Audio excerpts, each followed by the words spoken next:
York City, 1931. The whispers in the underworld spoke of chaos, old wars, and blood-soaked streets. But from this brutal maelstrom, one man emerged not just to conquer, but to reinvent crime itself. Charles "Lucky" Luciano. He wasn't just a gangster, he was a revolutionary. The architect of modern organized crime in America, the man who brought structure, cunning, and cold efficiency to a world once dominated by old-world traditions and endless vendettas. He ended the bloody Castellamarese War with a single, brutal stroke, unified rival factions, and created the National Crime Syndicate, a criminal empire so vast and powerful, it would endure for generations. How did a young immigrant from Sicily rise from petty crime to become the undisputed boss of bosses? What radical vision allowed him to forge an unprecedented criminal alliance? And what secret deal saved his skin, cementing his place in history, even as it cost him his freedom? His journey began, like so many others, on the harsh, unforgiving streets of the Lower East Side. Born Salvatore Lucania in Sicily in 1897, he arrived in New York City with his family at the age of 10. Like many immigrants, he found himself in the crowded, impoverished streets of the Lower East Side. But Salvatore had no intention of living a life of honest struggle. He quickly gravitated towards the street gangs, realizing that power, respect, and money were more easily acquired through intimidation than hard labor. He was known for his sharp mind, his ability to speak English, and his daring attitude. His first major score came early, extorting Jewish kids for protection money. This brought him into contact with Meyer Lansky, a brilliant young Jewish gangster, who became his lifelong friend and business partner. Their alliance, an early example of Luciano's pragmatic approach, transcended ethnic boundaries in a time when such alliances were rare. Luciano honed his skills in the notorious Five Points gang, learning the ropes from legends like Johnny Torrio and Al Capone. He was a quick study, absorbing the brutal lessons of street warfare and the intricate art of criminal enterprise. The advent of Prohibition in 1920 was a game-changer. It transformed petty criminals into millionaires overnight. Luciano, with his organizational genius, seized the opportunity, becoming a major player in the lucrative bootlegging industry. It was during this period that he earned his iconic nickname, Lucky. Lucky Luciano. After refusing to cooperate with some rival gangsters, he was brutally beaten, slashed, and left for dead. He miraculously survived, leaving him with a distinctive drooping eye and a reputation for being unkillable.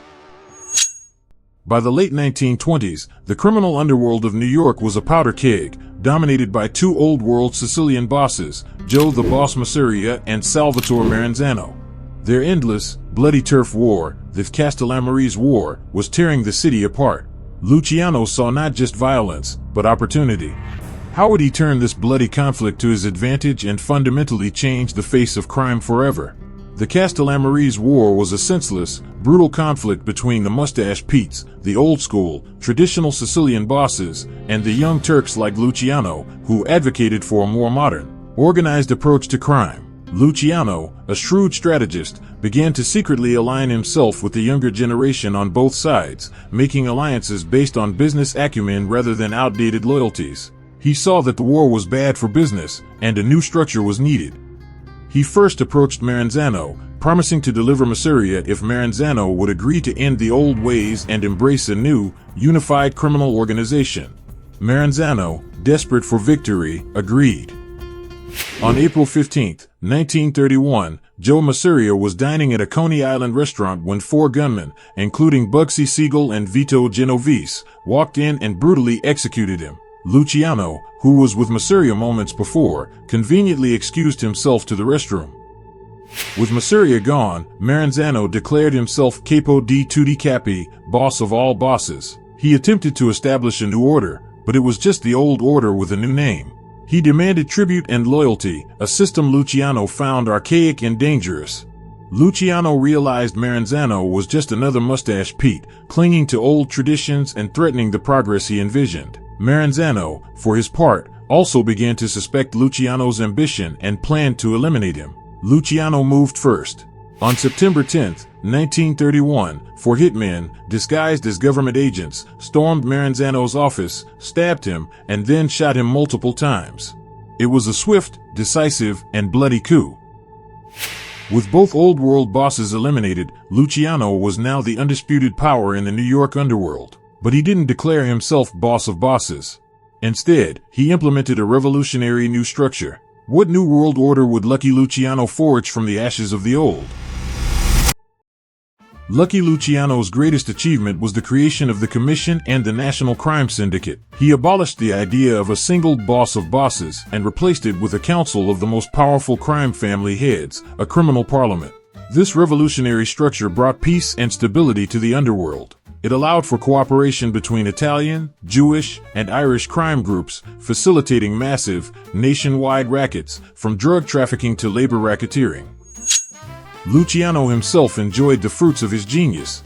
He lived a life of extreme luxury, frequenting the most exclusive nightclubs, hobnobbing with politicians and celebrities, always impeccably dressed and surrounded by beautiful women. He was the epitome of the sophisticated mob boss. He was shrewd enough to insulate himself from the daily grime of criminal operations, delegating power and using men like Frank Costello to establish legitimate fronts and political connections. Luciano rarely got his hands dirty, preferring to operate from the shadows, making strategic decisions.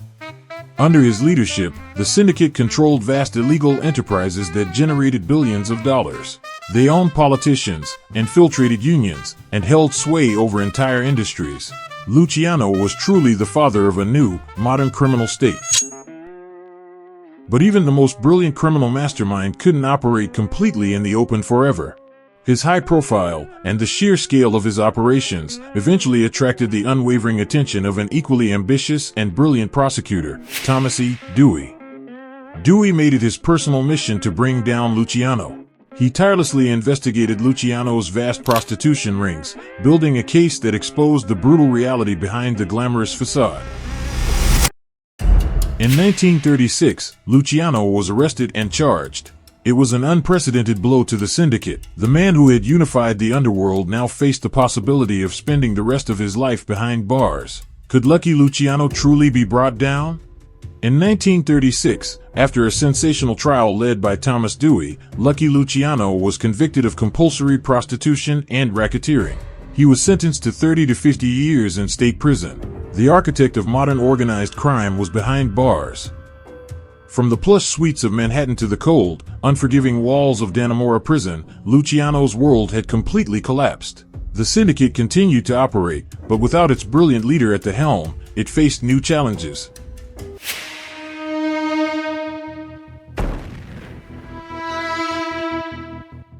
But then, World War II broke out, and with it came an extraordinary, secret opportunity. German U-boats were sinking Allied ships off the East Coast, and intelligence agencies feared sabotage on the bustling New York City docks. The U.S. Navy and Military Intelligence, ONI, needed help securing the docks, which were heavily controlled by the Mafia and longshoremen unions. They realized the only men who could ensure the safety of vital wartime shipping were the very criminals they had put behind bars. A secret deal was struck. In exchange for Luciano's help in securing the docks and providing intelligence on Axis activities in Sicily, he would receive a commutation of his sentence. In 1946, after serving only 10 years, Luciano was pardoned by Governor Thomas Dewey, the very man who had prosecuted him, on the condition that he be immediately deported to Italy. He tried to sneak back into Cuba, attempting to resume his control of the syndicate, but American pressure quickly forced his return to Italy. The man who built the American Mafia would never set foot on American soil again. Luciano continued to hold influence from afar, advising his former associates, but his direct power was broken. He lived out his days in Italy, a king without a throne, forever separated from the criminal empire he created. What legacy did this exiled genius leave behind? Lucky Luciano died of a heart attack in 1962, at the Naples airport, while on his way to meet a movie producer about adapting his life story. His death marked the end of an era, but his influence profoundly shaped the American Mafia. He remains the undisputed father of the American Mafia, revered and reviled for his revolutionary vision. He transformed a collection of squabbling gangs into a sophisticated, unified, and enduring criminal enterprise. His life is a testament to ruthless ambition, strategic genius, and the complex, often disturbing, dance between power, crime, and the ever-shifting tides of history. Lucky Luciano was lucky indeed, to escape death so many times, but his ultimate legacy remains a chilling reminder of the enduring power of the underworld he so masterfully constructed.